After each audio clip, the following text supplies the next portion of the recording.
The evening rush had begun at the Golden Palm, one of Chicago's most exclusive restaurants.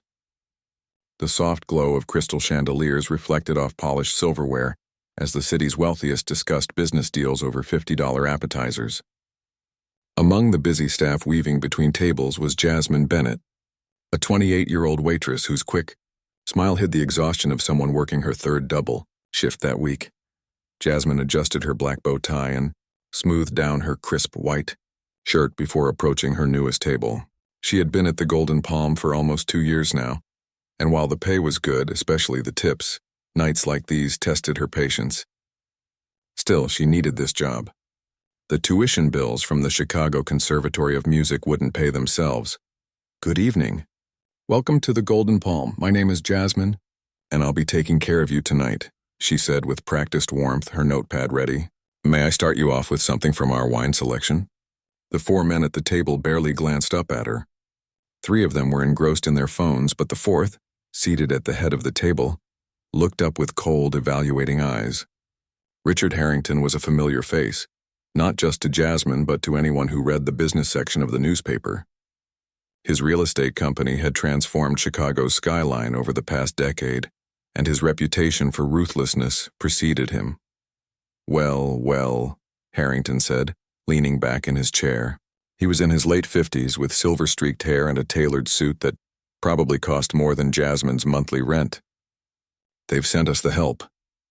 He emphasized the last word in a way that made Jasmine's smile freeze on her face. One of the other men looked up from his phone, a flicker of discomfort crossing his features before he masked it with a half-hearted chuckle.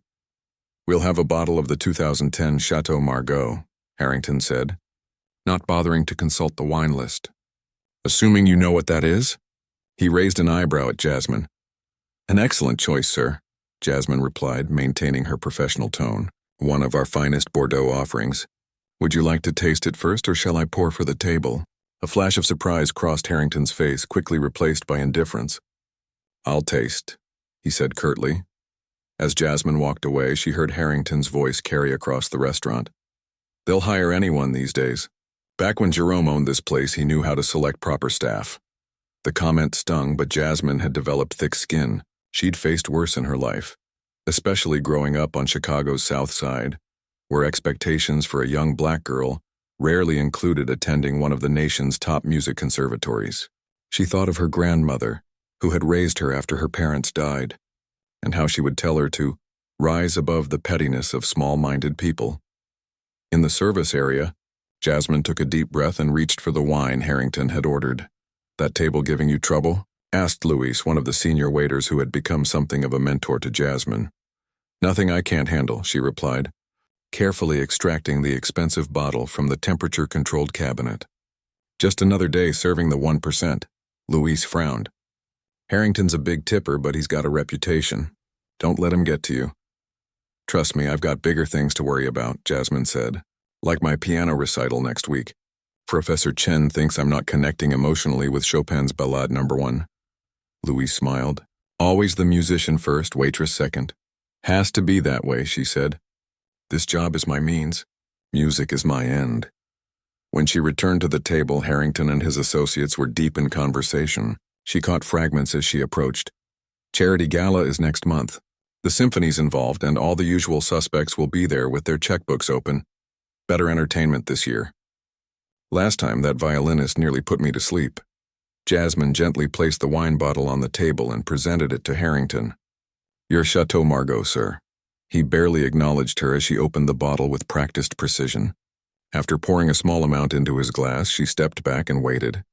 Harrington swirled the wine, sniffed it, and took a sip with exaggerated motions, clearly performing for his colleagues. "It'll do," he said dismissively. As Jasmine poured wine for the other guests, the men resumed their conversation about the upcoming charity event. From what she gathered, it was the annual Arts for Chicago Foundation Gala, one of the biggest fundraising events of the year. Harrington was apparently a major donor and on the board of directors.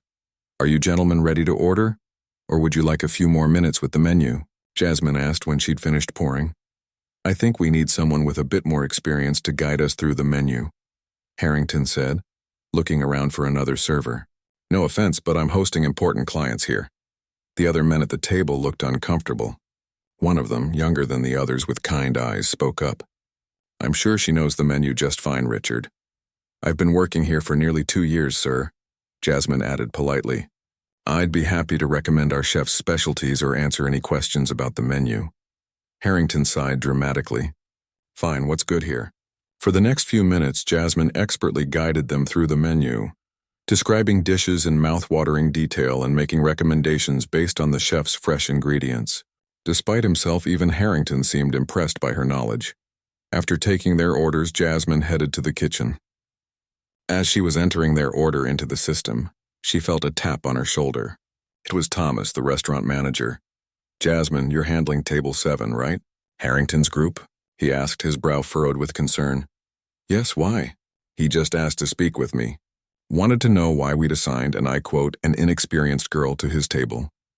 Thomas shook his head. "I told him you're one of our best. Hope that's okay." Jasmine felt a mixture of anger and resignation wash over her. "Thanks, Thomas. I appreciate the support, no problem. Just tread carefully. His company rents out our private dining room monthly for board meetings." "He's a valuable client." Jasmine nodded, understanding the subtext. "Don't make waves. Be twice as good for half the recognition." The story of her life. Throughout dinner service, Harrington continued making small comments about her appearance, questioning whether she'd gotten his order right, sighing loudly when she didn't refill his water glass the moment it was half empty. His companions seemed increasingly uncomfortable with his behavior, but none spoke up. As she cleared their entree plates, Harrington and his associates had circled back to discussing the charity gala. "We're still short one pianist for the showcase," the kind-eyed man said. "Alexandra Chen from the conservatory was supposed to send one of her students, but I haven't heard confirmation." Jasmine nearly dropped a plate. Professor Chen was her mentor at the conservatory. She'd mentioned something about a performance opportunity but hadn't given details. "Does it matter?" Harrington waved his hand dismissively. "These student musicians all sound the same. Technical skill but no soul. Last year's showcase was a disaster. The Foundation Gala raises millions for arts education in public schools," the kind man reminded him. "The performances matter." As Jasmine walked away with the dishes, her mind was racing. Could this be the opportunity Professor Chen had hinted at? Playing at the Arts for Chicago Gala would put her in front of the city's most influential arts patrons and donors, people who could help launch her career after graduation. In the kitchen, Jasmine quickly texted her roommate to check her desk for any messages from Professor Chen. Within minutes, she got a response. "Found letter from Chen. Says urgent opportunity, Arts Foundation Gala, call me. Looks important." Jasmine's heart raced. This could be it, her big break. After years of practicing until her fingers cramped, of working double shifts to pay for sheet music and piano maintenance, of proving herself in a world that often viewed her as an outsider, this could be the moment that changed everything. When she returned to Harrington's table with dessert menus, she wore a genuine smile that had nothing to do with professional courtesy. "Can I interest you gentlemen in our dessert selection?" she asked. "The chocolate soufflé is particularly excellent tonight." "Just the check," Harrington said without looking at her. "And make it quick. Some of us have important places to be." As Jasmine walked away, she heard him add, "Unlike some people who'll be serving tables their whole lives." Little did he know that in just a few weeks, Jasmine Bennett would be doing something very different, and he would have a front row seat to it all. Later that night, as Jasmine counted her tips and changed out of her uniform, she called Professor Chen. The conversation was brief but life-changing. The regular pianist had withdrawn from the gala due to a family emergency. Chen had recommended Jasmine as a replacement, citing her extraordinary talent and work ethic. "It's next Friday," Chen explained. "I know it's short notice, but you've been working on the Chopin and Liszt pieces all semester." "You're ready." Jasmine thought about the challenge ahead, preparing for a major performance while working full-time. She thought about people like Harrington, who would never see past her uniform to recognize her abilities. Then she thought about her grandmother, who had scraped together money for her first piano lessons, believing in her talent when no one else did. "I'll do it," Jasmine said firmly. "Send me the details." As she left the restaurant that night, the weight of Harrington's comments still lingered, but they were overshadowed by a new feeling: determination. In 2 weeks, she would show him and everyone else exactly who she was. What Harrington didn't realize as he casually dismissed her was that the woman he mocked would soon command a stage he helped fund, playing with the passion and skill that had earned her recognition from the city's top musical authorities. The waitress he barely saw would soon be impossible to ignore. Jasmine smiled to herself as she walked to the bus stop. Sometimes life had a way of arranging perfect moments of justice, and this one would be orchestrated to perfection. The morning after her encounter with Richard Harrington, Jasmine woke before her alarm. Sunlight barely filtered through her apartment blinds, but her mind was already racing with musical passages and performance preparations. She lived in a modest 2-bedroom apartment with her roommate Tanya, a dance student at the university downtown. Their living room was dominated by an upright piano, not the grand piano Jasmine dreamed of owning someday, but a reliable instrument that had seen her through countless hours of practice. Jasmine made herself a cup of strong coffee and sat at the piano while the apartment was still quiet. Her fingers moved silently above the keys, mentally rehearsing the Chopin piece she would play at the gala. She didn't want to wake Tanya by actually playing this early, but she couldn't wait to begin preparing. Professor Chen had emailed the official program last night. Jasmine would perform 2 pieces, Chopin's Ballade No. 1 in G minor and Liszt's Hungarian Rhapsody. No. 2, both were challenging, showpieces that demonstrated technical skill and emotional depth, exactly what she needed to make an impression on the influential audience that would attend the gala. Her phone buzzed with a text from Luis. "Morning, piano girl. Don't forget we've got the lunch shift today." Reality crashed back. The gala was important, but so was paying rent. Jasmine quickly showered and dressed for work, tucking her sheet music into her bag to study during breaks. When she arrived at the Golden Palm for the lunch shift, Thomas was posting the schedule for the coming week. "Hey, Jasmine," he said when he saw her. "I need a favor. Can you take the dinner shift next Friday?" Paolo called in. His sister's getting married. Jasmine's heart sank. Next Friday was the gala. "I'm really sorry, Thomas, but I can't. I have a performance that night at the Arts Foundation Gala. It's a huge opportunity for me." Thomas's eyebrows shot up. "The Arts Foundation? The one with all the big shots? That's impressive. I was recommended by my professor," Jasmine explained, trying to sound humble despite her excitement. "One of her students dropped out and she thought of me." "Well, congratulations," Thomas said, genuinely pleased for her. "I've heard you play at the staff holiday party. You're too good for us regular folks anyway." He winked. "Don't worry about Friday. I'll find someone else." The lunch shift was busy but uneventful. Jasmine found herself glancing at every customer who walked in, half expecting to see Harrington again, rehearsing in her mind what she might say if he recognized her. But he didn't appear. During her break, she sat in the staff room studying her music, making notes about fingering and dynamics.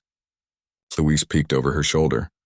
"That looks complicated," he said, pointing to a particularly dense passage in the list. "It is," Jasmine admitted, "but I've been working on this piece for months. I just need to polish it and get it up to performance speed." "When's this big show?" "Next Friday. At the Palmer House downtown," Luis whistled. "Fancy. Will there be rich people there I can marry so I can quit this job?" Jasmine laughed. "Probably, including that charmer from Table 7 last night. Harrington? He'll be there?" Luis raised an eyebrow. "Oh, this just got interesting." For the next week, Jasmine's life became a carefully orchestrated routine. Mornings were for practice before her roommate woke up. Then work shifts at the restaurant. Evenings meant more practice, often late into the night. She cut back her hours at the Golden Palm, dipping into her small savings to make up the difference in her budget. This opportunity was worth the temporary financial strain. 3 days before the gala, Professor Chen invited Jasmine to practice on the grand piano at the conservatory.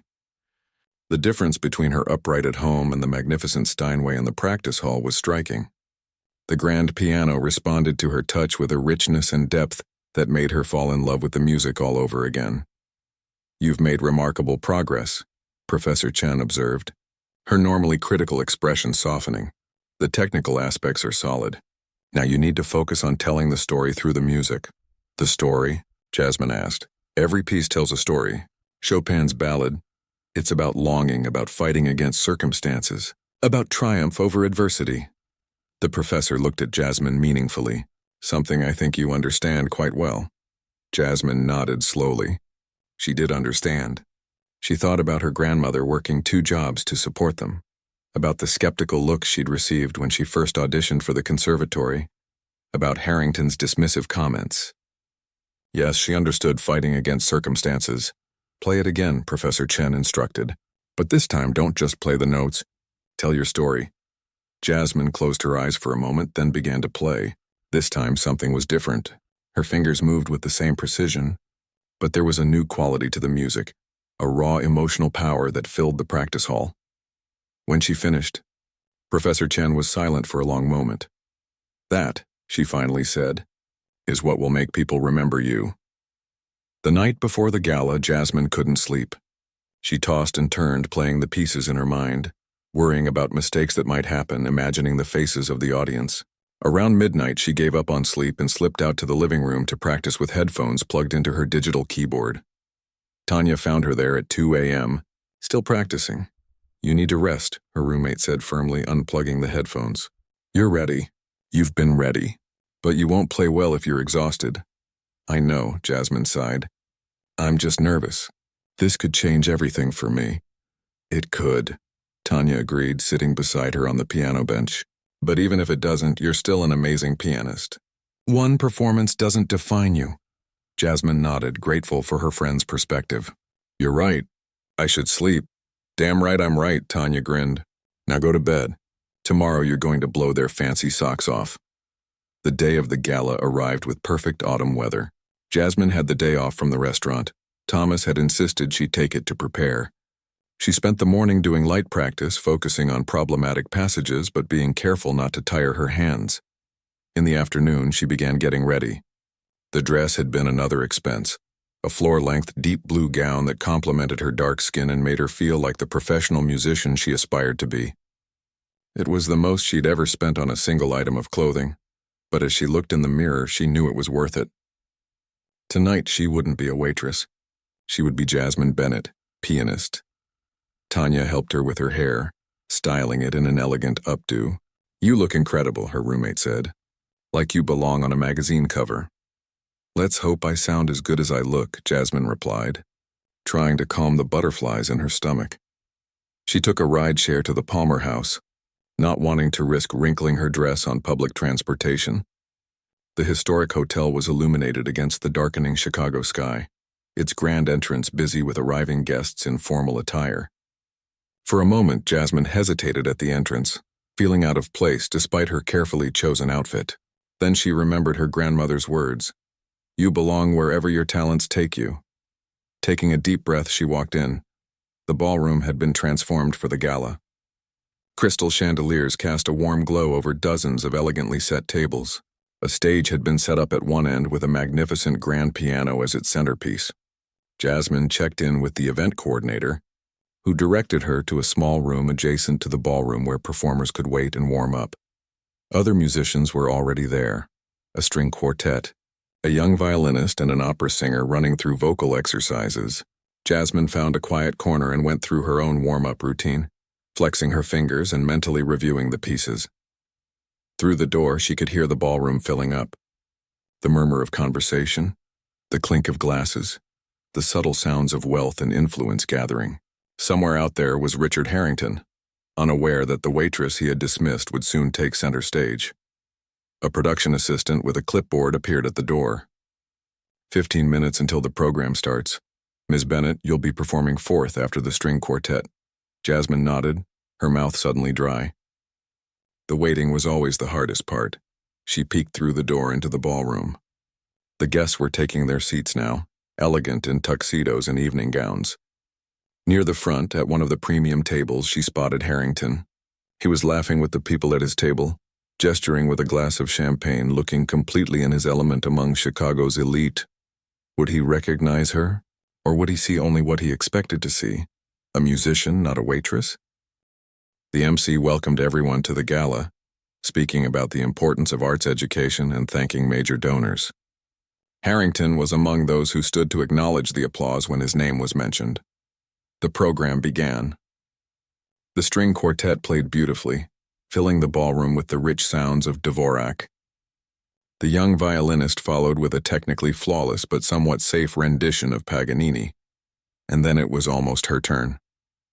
The opera singer finished to enthusiastic applause, and the MC returned to the microphone. Our next performer comes to us from the Chicago Conservatory of Music, where she has distinguished herself as one of Professor Alexandra Chen's most promising students. Ladies and gentlemen, please welcome to the stage Ms. Jasmine Bennett. Jasmine stood, smoothed her dress, and walked toward the stage. This was the moment everything in her life had prepared her for. As she stepped into the spotlight, she caught a glimpse of Harrington's face.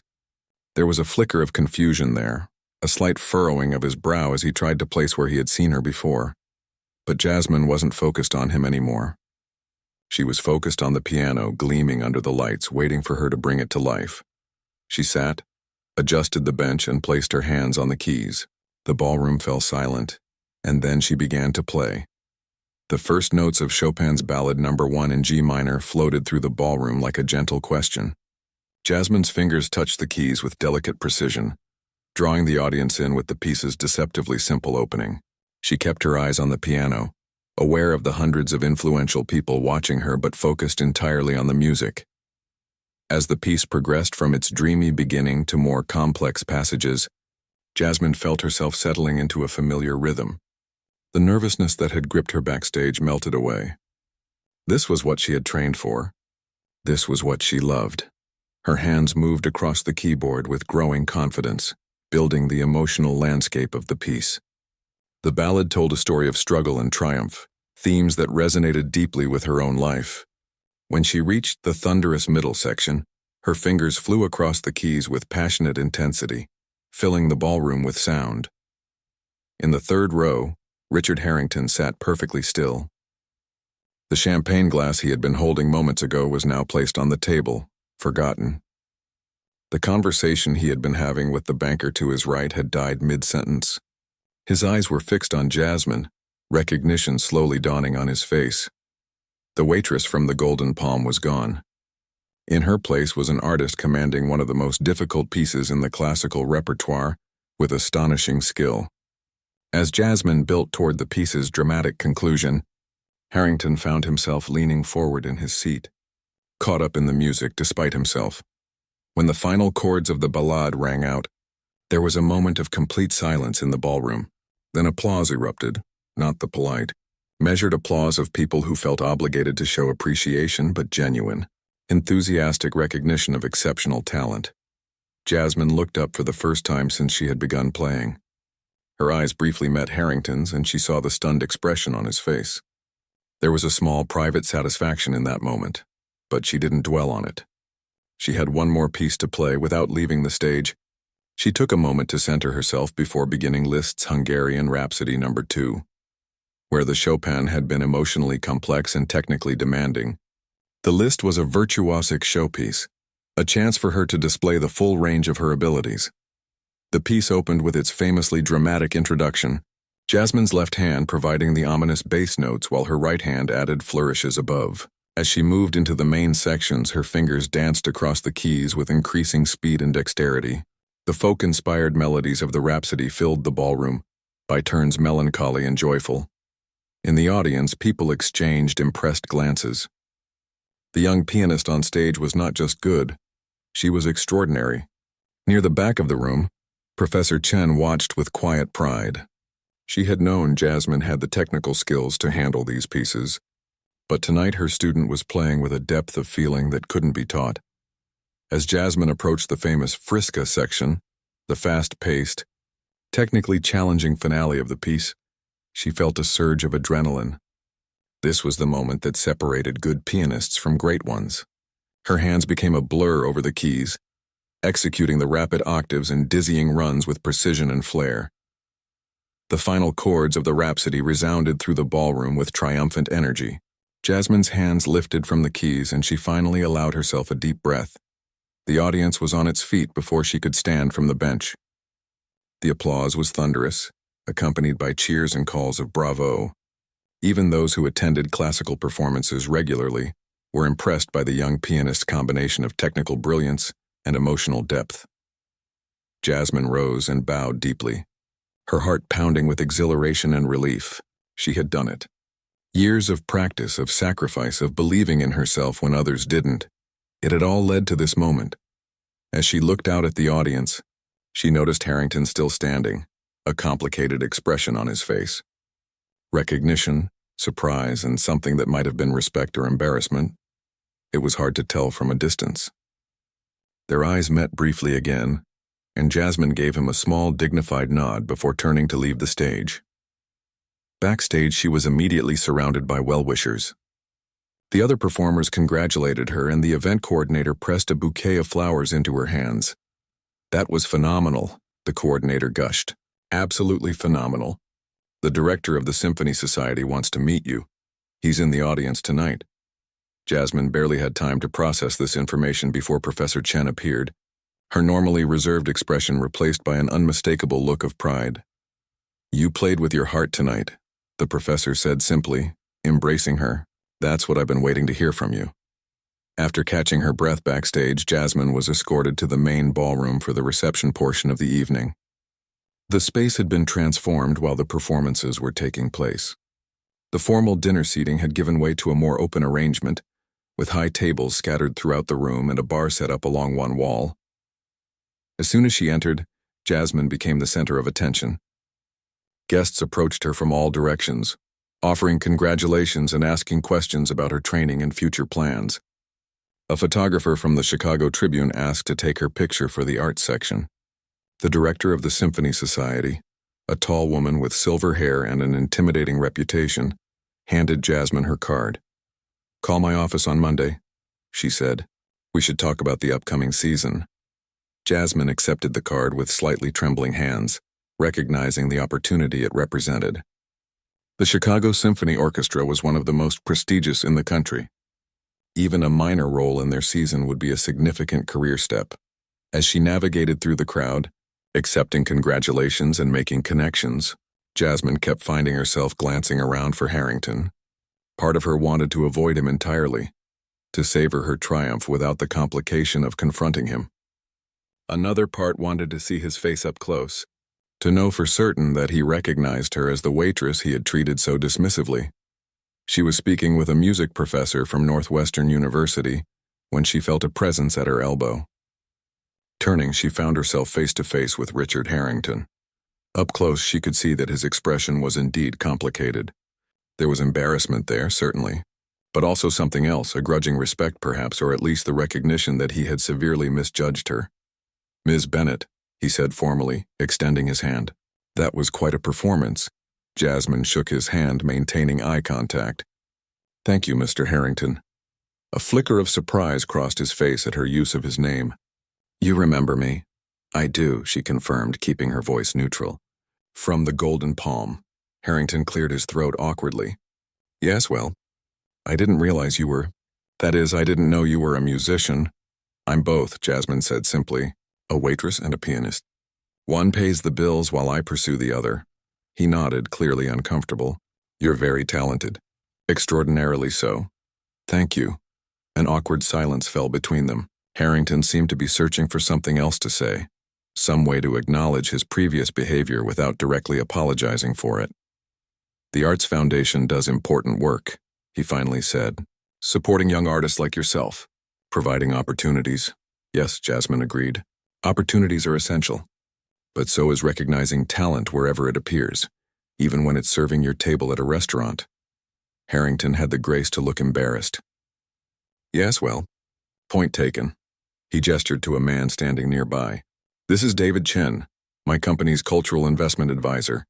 He's always telling me I need to pay more attention to the arts scene in Chicago." The advisor stepped forward with a warm smile.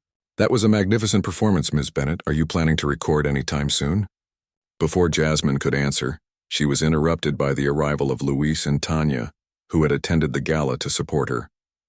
They embraced her enthusiastically, paying little attention to Harrington. "You were amazing," Tanya exclaimed. "I was crying during the Chopin." "Actually crying. The whole restaurant staff is going to be talking about this for months," Luis added with a grin. "Thomas is telling everyone who'll listen that you work for him." Jasmine introduced her friends to Harrington and his advisor. She noticed how Harrington's demeanor shifted subtly, becoming more formal as he spoke to Luis. Some habits, it seemed, were deeply ingrained. As the evening continued, Jasmine found herself at the center of a small crowd of admirers and potential supporters. A representative from a record label handed her his card. A wealthy arts patron invited her to perform at a private concert series. Professor Chen beamed proudly from the sidelines, occasionally steering important contacts in Jasmine's direction. Through it all, Jasmine maintained her composure, grateful but not overwhelmed by the attention. This night was a beginning, not an end. There would be more work ahead, more challenges to overcome, but she had crossed an important threshold. Later, as the gala was winding down, Jasmine stepped away from the crowd for a moment of quiet reflection.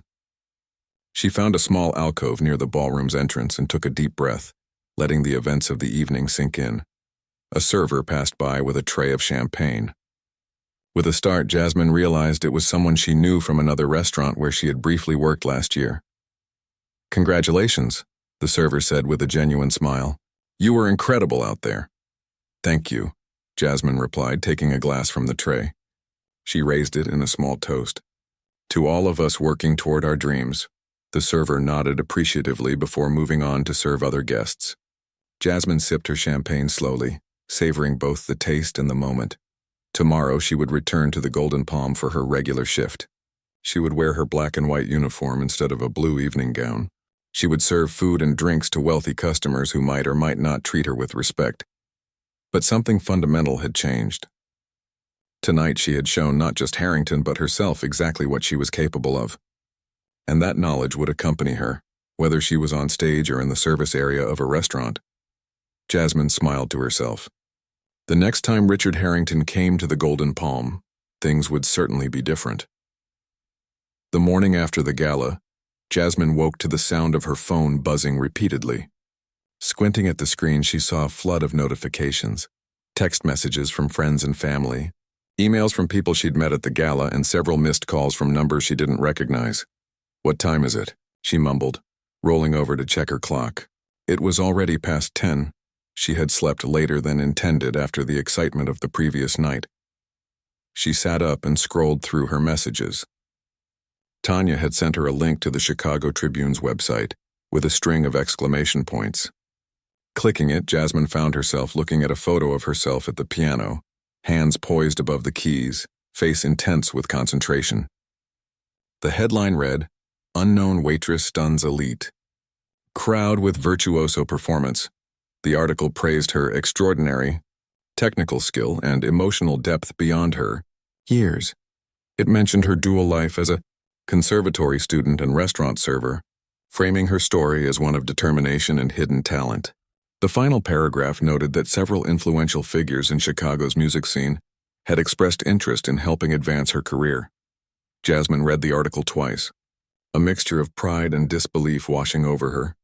Seeing herself described in such glowing terms by a respected music critic felt surreal. Her phone rang again. This time she recognized the number. It was Thomas from the Golden Palm. "Have you seen the paper?" he asked as soon as she answered. "You're famous." Jasmine laughed. "Hardly famous. But it was a good night." "Good? From what I hear, you brought the house down." Thomas sounded genuinely pleased for her. "Listen, I know you're scheduled for the dinner shift today, but if you need time off to deal with your new celebrity status, I understand." "No, I'll be there," Jasmine said firmly. "I still need this job.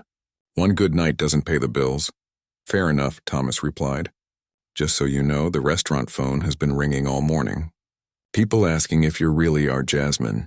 I think we might be busier than usual tonight." After hanging up, Jasmine spent the next hour returning calls and messages. Professor Chen wanted to meet to discuss new performance opportunities. The Symphony Society director confirmed their Monday appointment. A local radio station asked for an interview. The most surprising call came from David Chen, Harrington's cultural advisor. He explained that Harrington Development had a foundation that offered scholarships to promising artists. "Mr. Harrington was very impressed by your performance," David said. "He'd like to discuss the possibility of supporting your final year at the conservatory." Jasmine was silent for a moment, unsure how to respond. The offer was generous, but she couldn't help wondering if it was motivated more by Harrington's guilt than genuine appreciation of her talent. "That's very kind," she finally said, "but I'd prefer to earn opportunities based on merit, not other considerations."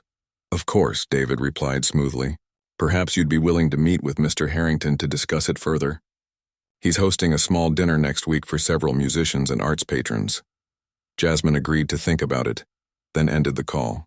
She sat on the edge of her bed, trying to process everything that had happened in the last 24 hours.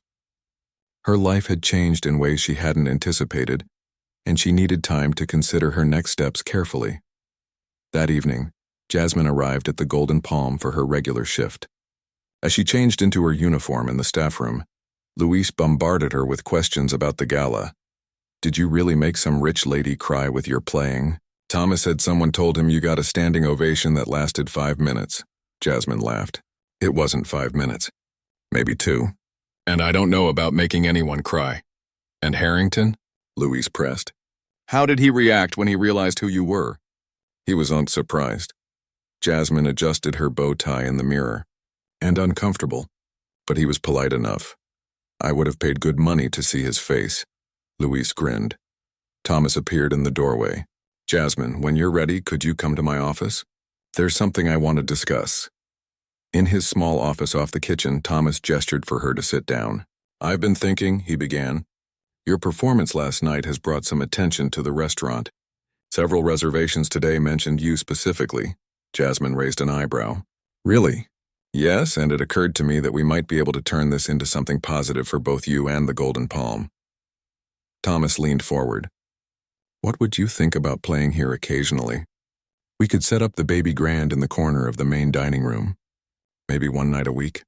"You want me to perform here?" Jasmine was surprised by the suggestion. "With appropriate compensation, of course," Thomas added quickly, "separate from your waitressing salary. We'd bill it as a special event. Music nights at the Golden Palm or something similar." Jasmine considered the offer. It wasn't the Chicago Symphony, but it would be a regular paid performance opportunity, something many musicians struggled to find. "I'd like that," she said with a smile.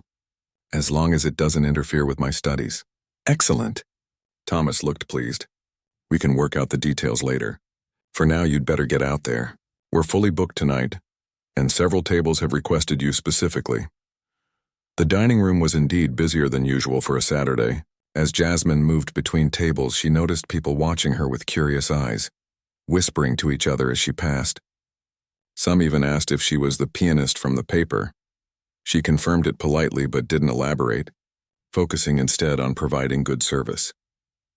Halfway through her shift, she looked up to see Richard Harrington being seated at a table for 2. He was accompanied by an older woman who carried herself with elegant confidence. Jasmine recognized her as the director of the Art Institute, one of Chicago's most influential cultural figures. Thomas caught her eye from across the room and raised his eyebrows questioningly. Jasmine nodded slightly. She would take their table. As she approached, Harrington looked up and recognition flashed across his face. This time, however, there was no dismissive glance or condescending tone. "Miss Bennett," he said, standing slightly as she reached their table. "What a pleasant surprise." "Good evening, Mr. Harrington," Jasmine replied professionally. "Welcome back to the Golden Palm." He introduced his companion, who immediately clasped Jasmine's hand warmly. "I was so sorry to miss your performance last night," the director said. "Everyone is talking about it. Richard here hasn't stopped singing your praises." Jasmine glanced at Harrington, who actually looked slightly embarrassed. "That's very kind," she said. "Not kind at all," Harrington replied. "Simply accurate." Throughout their meal, Jasmine noticed a marked difference in Harrington's behavior. He addressed her with respect, made eye contact when speaking to her, and even asked about her studies at the conservatory. The condescension that had characterized their first encounter was noticeably absent. When she brought their dessert, Harrington's companion excused herself to make a phone call, leaving them briefly alone. "I received a call from David Chen," Jasmine said, placing a cappuccino in front of Harrington. "He mentioned your foundation's scholarship program." Harrington nodded. "Yes, we support several promising artists each year. And you're considering me because—" He met her gaze directly. "Because you're talented. Extraordinarily so. Not because you feel awkward about how you treated me before? A flicker of discomfort crossed his face. I won't pretend that doesn't factor into it. I misjudged you and I'm not proud of that. But the scholarship would be based on your merit as a musician, not my conscience. Jasmine considered this. I appreciate your honesty. I'll think about it. Later that night, as Jasmine was finishing her shift, Thomas approached her with an excited expression. You won't believe who just called, he said. The manager of the Drake Hotel. They want to know if you'd be interested in playing in their lounge on Thursday nights. Apparently Harrington's friend is on their board and recommended you. Jasmine's eyes widened. The Drake was one of Chicago's most prestigious hotels, and their lounge was known for featuring exceptional jazz and classical musicians. Did they mention payment? She asked practically. Thomas named a figure that made Jasmine's eyebrows shoot up. It was more than she made in a week at the restaurant. I told them you'd call tomorrow to discuss details, Thomas continued. And don't worry about Thursday shifts here. We can work around your schedule. By the time Jasmine left the restaurant that night, her head was spinning with possibilities. In just 24 hours, her life had expanded in ways she couldn't have predicted. The gala performance had opened doors she'd only dreamed about, bringing her closer to the career she'd worked toward for years. On the bus ride home, she called her grandmother, who had raised her after her parents died. As Jasmine described the events of the past 2 days, her grandmother listened quietly, then said with simple wisdom, Remember who you are, child. Not the waitress they underestimated or the pianist they now praise. Just Jasmine, the girl who loves music and works hard. That's who got you here. The words settled something in Jasmine's heart. Yes, Harrington had misjudged her. Yes, she had proven herself to him and others like him. But her grandmother was right. Her value didn't come from their recognition. It had been there all along, in her dedication, her passion, and her refusal to let others define her. When she arrived home, Tanya was waiting up, eager to hear about her shift. Jasmine recounted the evening's events, including Harrington's visit and the Drake Hotel's offer. So, what are you going to do? Tanya asked when she finished. About Harrington's scholarship, I mean. Jasmine thought about it. I'm going to meet with him, hear what he has to say. But I won't accept anything that feels like charity. And the Drake? A smile spread across Jasmine's face. That I'm definitely taking. Can you imagine? Playing at the Drake. Tanya squealed and hugged her. This is just the beginning, you know. Soon it'll be Carnegie Hall. Jasmine laughed. One step at a time. For now, I still have classes tomorrow and a shift at the Golden Palm tomorrow night. As she got ready for bed, Jasmine thought about how her life was balancing on the edge of transformation. The waitress and the pianist, two parts of herself that had seemed separate, were now converging in unexpected ways. The path ahead wasn't entirely clear, but for the first time it seemed wider, filled with possibilities that hadn't existed just days before. And it had all started with a wealthy man who had looked at her and seen only a waitress, not knowing that the woman he dismissed would soon command a stage with the skill of a maestro. 3 months had passed since the Arts Foundation Gala. Winter had settled over Chicago, coating the city in a blanket of snow and turning Lake Michigan into a vast expanse of ice and mist. Inside the Golden Palm, however, it was warm and inviting. The restaurant had undergone subtle changes since Jasmine's performance, most notably the addition of a baby grand piano in the corner of the main dining room. Tonight was Thursday, which meant it was Jasmine's night to play. Over the past 12 weeks, music nights had become the restaurant's most popular evening, with reservations booked weeks in advance.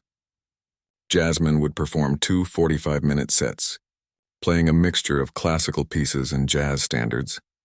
She no longer worked as a waitress at the Golden Palm, though she still filled in occasionally when they were short-staffed. Her schedule had become too demanding for regular shifts. Between her studies at the conservatory, her Thursday performances at the restaurant, her weekend shows at the Drake Hotel Lounge, and preparation for her upcoming recital with the Chicago Symphony, Jasmine barely had time to sleep. It was a good kind of busy, the kind she had worked toward for years. As she sat at the piano that evening, dressed in a simple but elegant black dress rather than a server's uniform, Jasmine looked out at the packed dining room. Many faces had become familiar over the past months. There were regular customers who came specifically to hear her play. There were music lovers who had read about her in the papers or heard her on local radio. And there were the curious who had been drawn by the unusual story of a waitress-turned-pianist that had captured the city's imagination. Among tonight's diners was Richard Harrington. He had become something of a regular himself, though he was always respectful of Jasmine's space. After their conversation about his foundation's scholarship, Jasmine had expected him to push the issue. Instead, he had simply left his card and told her to call if she changed her mind. 2 weeks later, she had. The scholarship from the Harrington Foundation now covered her final year at the conservatory, allowing her to focus more on her music and less on paying bills. It had been a difficult decision. Her pride had initially resisted accepting anything from the man who had once dismissed her, but practicality won out. The scholarship was merit-based, awarded by a committee that included several respected musicians. It wasn't charity. It was recognition of her talent. Jasmine began her first set with Debussy's Clair de Lune, its dreamy, impressionistic quality perfect for the snowy evening. As she played, she reflected on how much had changed since that night when Harrington had mocked her at his table. The restaurant itself had transformed. Thomas had used the publicity from Jasmine's story to reposition the Golden Palm as a cultural destination rather than just an expensive eatery. They now hosted regular performances by students from the conservatory, giving young musicians valuable exposure while attracting a new clientele interested in the arts. When Jasmine finished the Debussy piece, the diners applauded enthusiastically. She acknowledged them with a smile before moving into a more upbeat Gershwin number. From the corner of her eye, she noticed Harrington watching her with an expression that had become familiar, a mixture of admiration and something that might have been regret. During her break between sets, Jasmine stepped into the kitchen for a glass of water. Luis was there, now the head waiter after a recent promotion. "Full house again," he said with a grin. "And guess who just arrived? That producer from New York, the one Thomas has been talking about all week." Jasmine nearly choked on her water. "Franklin Reed is here." "Now?" Luis nodded. "Table 12. Thomas seated him himself.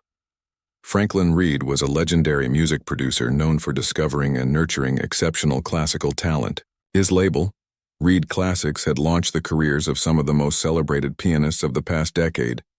"Why didn't anyone tell me he was coming tonight?" Jasmine asked, suddenly feeling nervous. "We only found out an hour ago. Thomas didn't want to make you anxious before your first set." Louise squeezed her shoulder reassuringly. "You're going to be fine. Better than fine, you're going to blow him away." When Jasmine returned for her second set, she couldn't help scanning the room until she found Reed, a tall man with silver hair and intelligent eyes who was sitting alone at a small table near the piano. She also noticed Harrington watching her with an encouraging nod. Taking a deep breath, Jasmine began her second set with Chopin's Nocturne in E-flat major. The familiar piece calmed her nerves, allowing her to settle into the music. She followed it with works by Bach and Mozart, then transitioned to more contemporary pieces. For her final selection, she chose Liszt's Liebesträume No. 3, a piece about love and loss, about dreams fulfilled and dreams deferred. As she played the tender emotional melody, Jasmine thought about her journey, the hardships she had faced, the doubts she had overcome, the people who had supported her along the way, her grandmother, Professor Chen, Tanya, even Thomas and Luis. Each had played a role in bringing her to this moment. When the final notes faded, there was a moment of perfect silence before the applause began. Jasmine stood and bowed, her eyes bright with emotion. As the diners returned to their meals and conversations, Franklin Reed approached the piano. "Ms. Bennett," he said, extending his hand. "That was quite moving." "Thank you, Mr. Reed," Jasmine replied, trying to keep her voice steady. "It's an honor to meet you. The honor is mine. I've heard a great deal about you, the waitress with extraordinary talent. I was skeptical, I admit. Such stories are often exaggerated." He smiled. "In this case, the reality exceeds the reputation." They spoke for several minutes about music, about Jasmine's training, about her plans after graduation. Then Reed handed her his card. "Call my office next week," he said. "I'd like to discuss the possibility of recording some of your interpretations of the romantic repertoire." Your list was, well, it was special. After Reed left, Jasmine sat back down at the piano, stunned. A recording contract with Reed Classics would change everything. It would launch her career nationally, perhaps even internationally. She was still processing this possibility when Harrington approached. He had waited until Reed was gone, respecting the importance of their conversation. "Congratulations," he said simply. "Reed doesn't offer recording contracts to just anyone." "He hasn't offered one yet," Jasmine pointed out. "Just a meeting." "He will," Harrington said with certainty. "He recognizes exceptional talent when he hears it. As should we all." There was a hint of self-deprecation in his tone. Jasmine studied him for a moment. Over the past months, she had come to see Harrington differently. Not as the villain of her story, but as a flawed human being capable of both arrogance and growth. He had never explicitly apologized for his behavior that first night.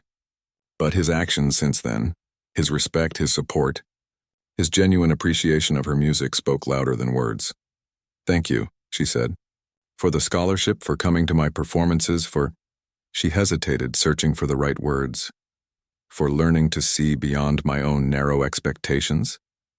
Harrington suggested with a rueful smile. Jasmine nodded. "Something like that." "I should be thanking you," he replied. "Your talent is humbling.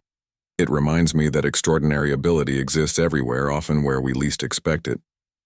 He glanced around the restaurant. "How many other hidden geniuses have I walked past without noticing? How many have I dismissed because they didn't fit my preconceptions?" It was perhaps the most honest thing he had ever said to her.